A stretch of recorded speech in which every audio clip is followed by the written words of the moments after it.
Let me begin by asking you, have you spoken to President Trump?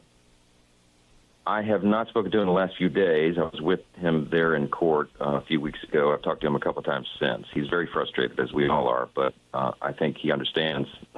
They just ensured that he gets reelected president. I'm convinced of that. Well, Senator Rubio said that on Special Report last night when I was on the panel. Do you think the convictions will have the same effect on GOP and independents that the Dobbs decision had on the Democratic base?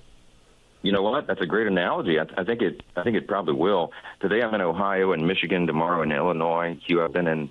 By the end of this week, I will have been in 115 cities doing campaign events in the last 6 months in 29 states. There is an incredible energy on the ground. It existed before this, but I was here in Ohio doing events when this came down yesterday, and I'm telling you that the enthusiasm is through the roof right now. People are so disgusted at what they're seeing the Democrats and the left do that they're highly motivated, and I just have never seen this kind of energy before. I was asked by NPR this morning to limit my objections to the verdict to one, and I cited the failure to specify charges. You're a pretty good lawyer. Which one would you hold up? The judges' conflicts, the instructions, the failure to allow Brad Smith to testify? What's your number one reason for reversal? Gosh, it's a great question.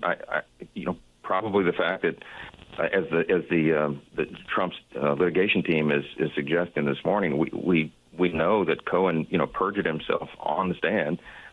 He should have been impugned as a witness, and he wasn't. And the entire case is premised and built upon his testimony. A known perjurer. There's so many grounds for appeal. I think it's a certainty that it will be overturned. It's going to take us some months to do that, I'm afraid, and that's the peril of all this. And that's, of course, what they knew and what they wanted all along.